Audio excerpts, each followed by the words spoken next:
Ladies and gentlemen, welcome to your 5.3 notes.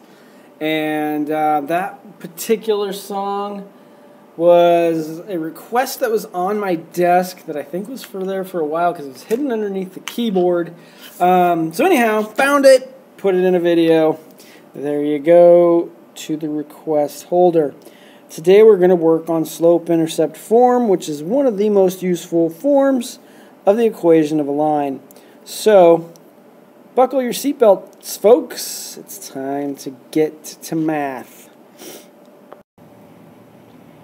So the slope-intercept form of a linear equation of a non-vertical line is y equals mx plus b. And if you think about it, what I want you to do is think about this question that says, why would slope-intercept form not work for vertical lines? And what I want you to do is when you come to class, we're going to actually discuss that right after and during our bell work. So that's what I want you to think about. And basically, your form of the equation should be in the form of y equals mx plus b, where b is your y-intercept. So in this particular case, we would have a y-intercept of the point 0, 17. All right? So the slope would be -3. The y-intercept would be 0, 17. And that is the slope-intercept form of a line. The name of it tells you everything that you need to know, the slope and the intercept form of a line. All right, the first example says find the slope and the y-intercept for the graph. Y equals 2x plus 5. So in this one we would notice fairly quickly that our slope, which is m, is equal to 2. And our y-intercept is the point of 0, -5. All right? Number 2 says, write the equation for the line that has a slope of -1/2 and a y-intercept at 4. So that would be in the form of y is equal to m, which is slope. So we would say -1/2x plus b, which in this case is 4. So there you have it. There's the slope of the equation of the line that has a slope of -1/2 and a y-intercept at 4. Folks, what I want you to do for number 3 is pause the video and try that one on your own. I know you can handle it. We'll see you back here in just a second. Folks, I know you actually paused the video and tried number 3 on your own because I know that you have integrity. So you did. If you didn't, shame on you. But our slope is m equals 5, and our y-intercept is the point of 0, 2. All right, so number 4 says write the equation for the line that has a slope of 7 and a y-intercept at 0.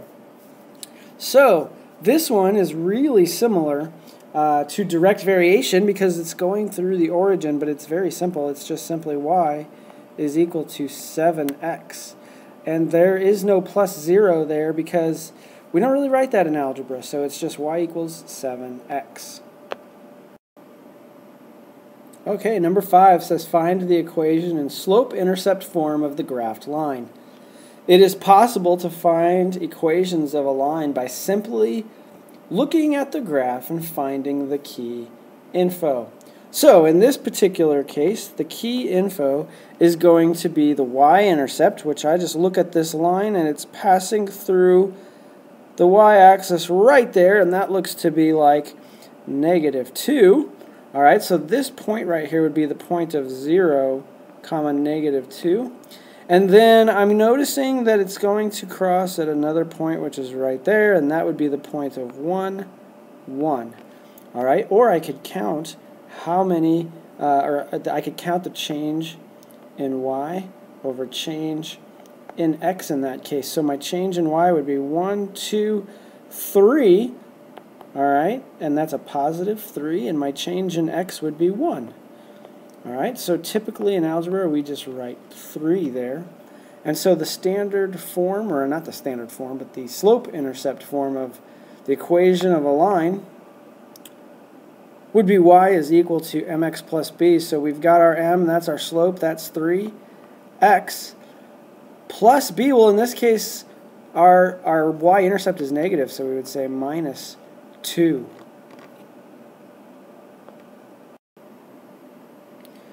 All right, number 6 says find the equation in slope-intercept form of the graphed line. So they kind of pointed out two of our points for us that we're going to use, which is our y-intercept, and in this case our y-intercept is 0, 1.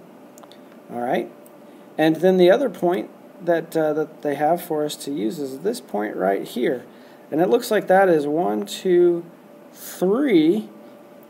So I'll write 3 right there, and then comma 1, 2, 3. So that's the point of 3, but it is not a positive 3. I just about messed that up. It's a negative 3 for our y value. Okay, so we have a slope in this case of rise, which is negative 1, 2, 3, 4. So our change in y is a negative 4 over our change in x, which is 1, 2, 3. So our change in x is 3. So the equation in slope-intercept form should be y is equal to negative 4/3 x. And then it's going to be plus our y-intercept, so in this case it's going to be plus 1. Alright folks, by now you should be pretty good at doing this. So what I want you to do is pause the video, come back here in a second, and see our work. Ladies and gentlemen, I hope you paused your video and did your work on your own. I came up with a slope of negative 2 and a y-intercept of 5, so the slope-intercept form of our graphed line here would be y is equal to negative 2x plus 5. Alright folks, it says it is possible to find equations of a line if given 2 points on that line. Alright, I told you that when we were working on slope, where we were just simply trying to find and focus on slope. But what we're going to do here is actually figure out where our y-intercept is going to be. So we're going to basically take it a step further. So in this case, they actually gave us our y-intercept. Oops, I'm not ready to write. They gave us our y-intercept right there at that point of 0, 5, because our y-intercept is where x is equal to 0. So now all we have to do is figure out what our slope is going to be, which we need to remember our slope formula, which is change in y over change in x. Alright, so we've got 7 minus 5 over 3 minus 0. Alright, 7 minus 5, well that's 2. 3 minus 0 is just going to be 3. Okay? So that, folks, is our slope. And our y-intercept is 5, so we would say that our equation in slope-intercept form would be y is equal to 2/3 x plus 5. Alright, number 9 is going to take it a step further. We're going to have to do a little bit of extra work because our slope is easy to find because we've been doing that quite a bit, change in y over change in x. But we're going to have to do a little extra work to figure out where our y-intercept is going to be. So we've got negative 3 minus 3 over 2 minus a negative 1, which is plus 1, okay? So I've got negative 3 minus 3, so we're going to go 2 more in that, or 3 more in that direction. So now I'm at negative 6, and that's going to be over 3. Well, folks, negative 6 divided by a positive 3, that is a negative 2. All right.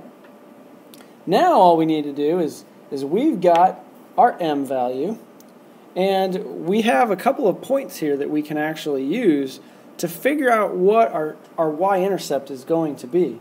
So what we're going to do is we're actually going to plug in either one of the points. So you can choose whichever point you want. I'm going to choose the point that is on the right. So I've got the point of negative 3 is equal to, I'm plugging these points in for my y and my x. M is our slope, so I've got negative 2. Alright, and then I'm going to plug in x. At that point, it's 2, and then say that that is plus b. Folks, if you were wondering where I got all that information, it is from the form of y equals mx plus b. So once I get to this stage here, I can simply solve for b. Alright, so let's change colors here. I've got a negative 3 is equal to 2 times 2, which is also a negative 4 plus b. That's a plus. Alright, and then I'm going to add 4 to both sides of my equation, and now I've got 1 is equal to b. Well, folks, that is what I needed in order to finish off my slope-intercept form of my equation. I just needed that b value. So now I have it. So now I can say that the equation of my line is y is equal to negative 2x plus 1. All right, and that would be my answer. So I have solved for b. I have figured out what my y-intercept is. I figured out what my slope is. I can plug all of that in. So what I want you to do is pause the video and try number 10 on your own.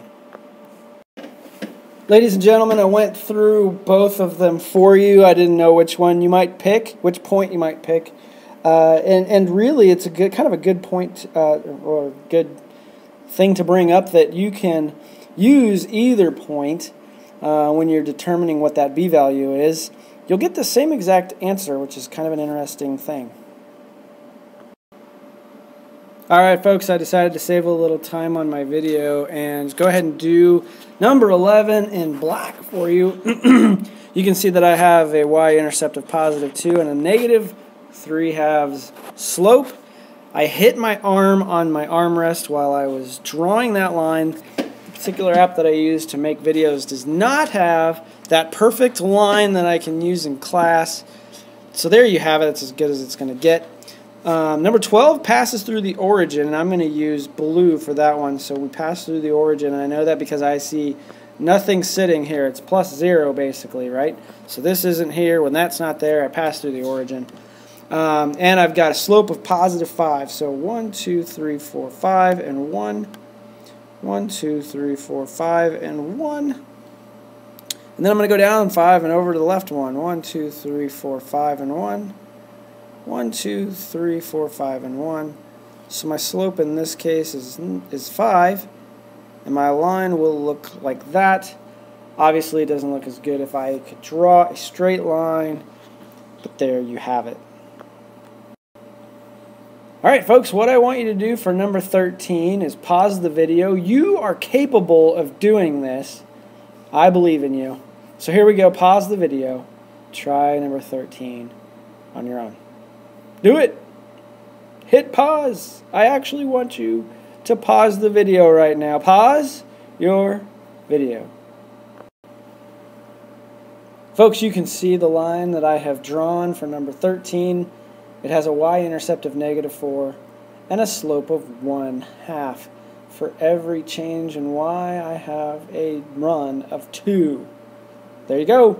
Hopefully you enjoyed your notes. Come to class ready to work diligently. We will see you there.